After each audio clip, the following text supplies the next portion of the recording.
Pour nous parler de cette magnifique et inspirante Biennale de Montréal 2016, intitulée Le Grand Balcon, nous recevons Marc Lanctot, conservateur au Musée d'art contemporain de Montréal, exposition qui est présentée jusqu'au 15 janvier 2017. Merci infiniment d'avoir accepté l'invitation. Merci. Alors, vous travaillez au MAC depuis quoi? Une dizaine d'années? Oui, ça fait 10 ans, oui. Okay. Alors, il y a eu plusieurs directeurs différents depuis que vous êtes là. Oui. Quelle serait peut-être la chose qui a le plus changé en 10 ans? C'est bizarre parce que j'ai fait partie un peu de... Quand j'ai été engagé pour être conservateur, j'ai été un des premiers conservateurs engagés en plus de 20 ans. Alors, j'ai fait comme un peu partie ce qu'on appelait à l'époque le grand changement aussi, avec Marc Maillé, qui est maintenant, qui était directeur à l'époque, mais qui est maintenant directeur du Musée des Beaux-Arts du Canada à Ottawa.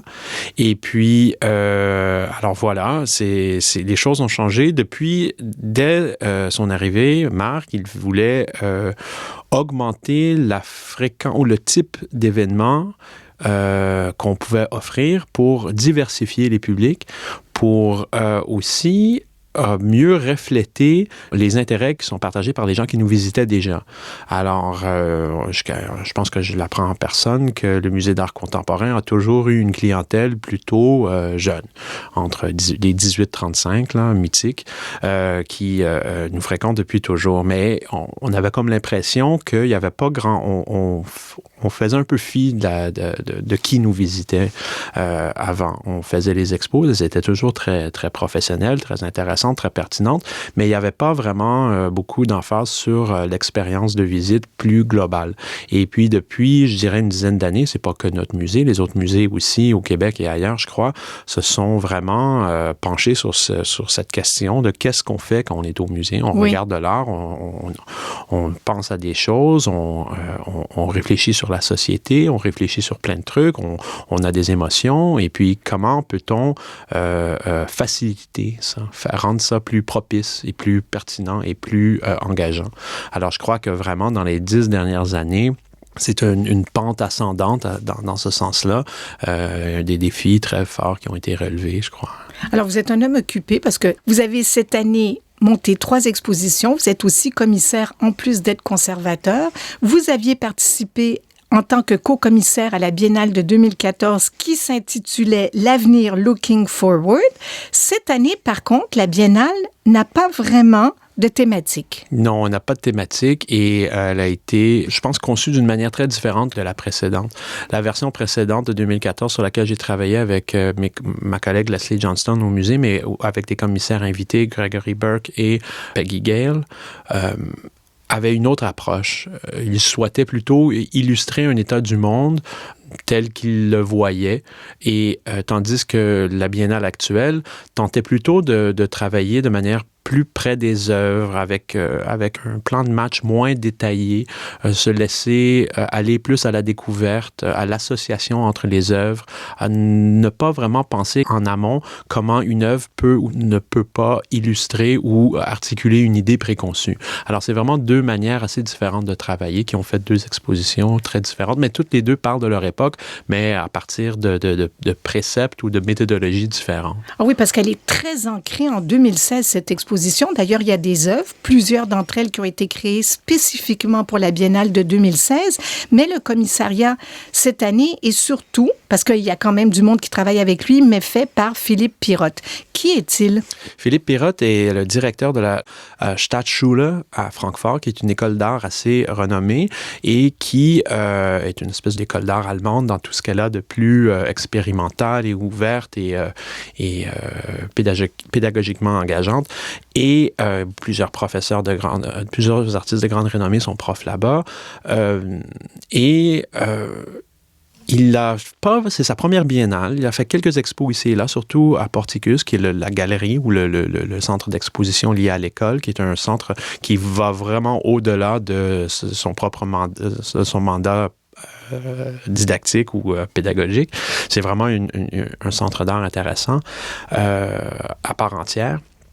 Alors, c'est quelqu'un qui vient faire une première biennale dans son parcours professionnel et qui amène vraiment une autre manière de travailler, un peu comme je l'ai mentionné plus tôt. Il y a vraiment cette manière de travailler qui est très près des œuvres, très près des artistes. Étant directeur d'une école, on est très impliqué dans comment un artiste fait son travail, comment un artiste pense à son travail. Alors, c'est vraiment à partir de cette proximité avec les artistes que Philippe Pirotte a dû développer ses idées et son exposition. Alors, il travaille en Allemagne. Par contre, il est belge. Oui. Est-ce qu'on sait pourquoi le musée ou la Biennale est allé le chercher lui plutôt que quelqu'un, disons, de chez nous? Je crois que d'emblée, on voulait la biennale précédente, coproduite avec le Musée d'art contemporain, celle de 2014, était, quand Sylvie Fortin est venue à bord, les 2 commissaires avaient déjà été choisis et la thématique déjà bien déterminée. Ensuite, alors pour cette édition-ci, je crois qu'elle voulait vraiment relever le défi de placer la Biennale, qui est un peu le mandat de la Biennale, de se placer parmi les grands événements internationaux, c'est-à-dire avec un pedigree ou avec une direction artistique qui est elle-même ancrée dans plusieurs milieux qui ne sont pas les nôtres. Alors, à ce point de vue-là, je pense que choisir quelqu'un à l'extérieur était un peu de mise. Et puis, choisir quelqu'un, cependant, comme Philippe, qui est à sa première biennale, c'était aussi, ça allait piquer peut-être un peu plus la curiosité. Il y a comme une espèce de côté un peu plus expérimental à la manière qu'il travaille. Pour un directeur artistique comme elle, je ne veux pas parler pour elle, mais il me semble Philippe le dit souvent, qu'il remercie la Biennale d'avoir pris le risque de l'engager parce qu'il ne l'a jamais fait. Mais surtout, c'est que ce qu'il proposait était, je ne sais pas ce que je vais faire, je vais voir.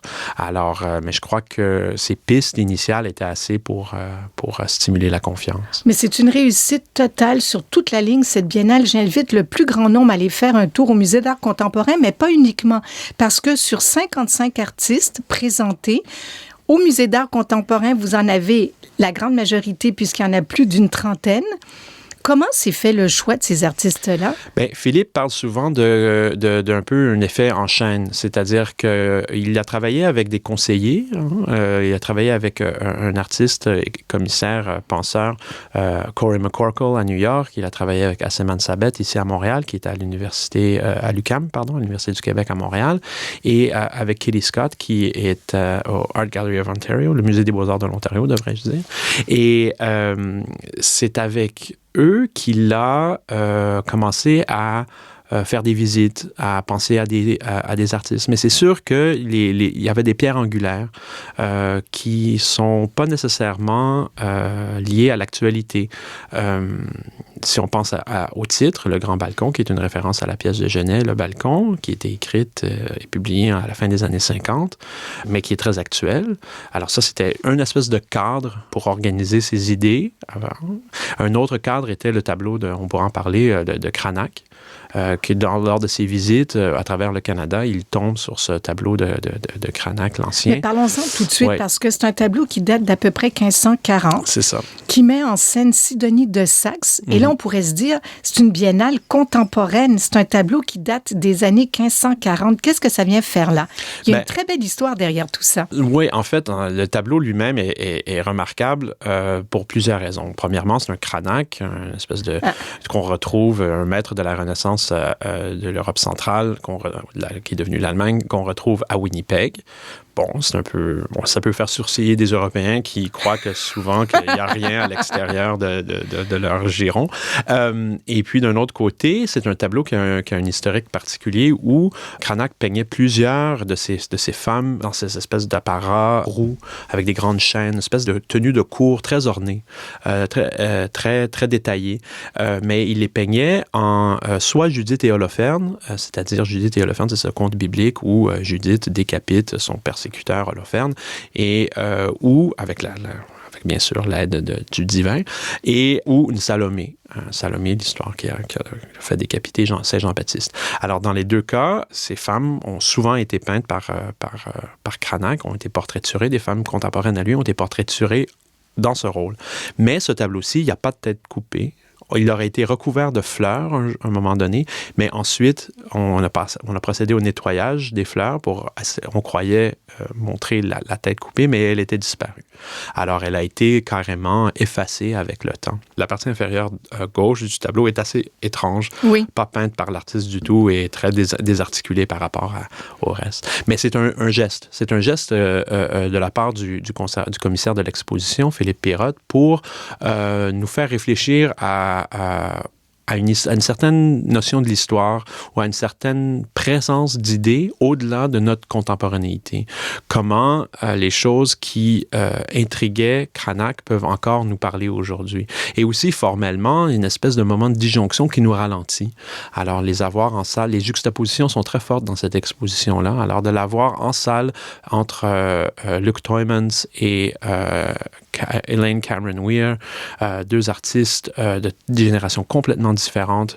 Elaine Cameron-Weir fait des grandes sculptures, ces espèces de peaux de serpent faites en émaux sur cuivre qui sont suspendues du plafond. Ils font à peu près, je sais pas moi, une trentaine, 40 cm de large, mais font quasiment 4 mètres de haut. Et ensuite, Luc Tuymans qui fait des tableaux d'assez grand format, des scènes d'intérieur de musées, des musées vides. Alors, avoir le Cranach entre ces deux propositions très fortes est assez déstabilisant. Il y a aussi plusieurs techniques utilisées, que ce soit des techniques mixtes, il y a de l'huile, il y a de la photographie, de la sérigraphie, il y en a vraiment pour tous les goûts. Question piège, bien entendu, Marc Langto, quel serait parmi tous les artistes présentés celui qui est venu vous chercher ou celle qui est venue vous chercher le plus? Moi, j'ai beaucoup apprécié que la Biennale ait pu produire ou aider à coproduire une vidéo, un film réalisé par l'artiste canadienne Moira Davey. Moira Davey est une artiste qui est née à Toronto, mais qui a grandi en partie à Montréal et à Ottawa, mais qui a fait sa carrière à partir de New York. Mais une carrière très lente. Hein? Une carrière, elle et ses amis, au cours des années 80 et 90, se sont vraiment lancés graduellement dans le monde de l'art. Mais c'est une pratique très intime, très belle, très poétique, très personnelle, très touchante. Alors, et très axée sur nos sens, comment on perçoit le monde, comment on le vit à tous les jours.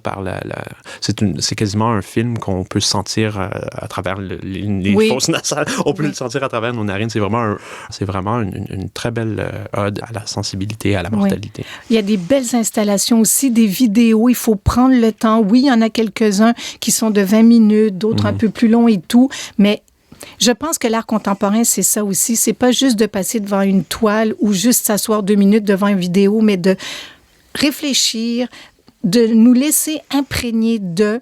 Et même si on comprend pas tout, au fond, c'est pas grave. L'important, c'est qu'on ait ressenti quelque chose. Absolument. Merci beaucoup d'être venu aujourd'hui et j'invite bien sûr les gens à aller au MAC, mais pas uniquement. Vous avez jusqu'au 15 janvier 2017 parce qu'il y a aussi le Musée des Beaux-Arts de Montréal, la Galerie de l'UQAM, le Pied Carré sur De Gaspé qui propose plein d'autres artistes. Et pour moi, c'est une biennale des plus réussies. Vraiment un énorme coup de cœur. J'ai pas eu le temps de vous parler de mes artistes, mais je pense que je vous les aurai tous nommés.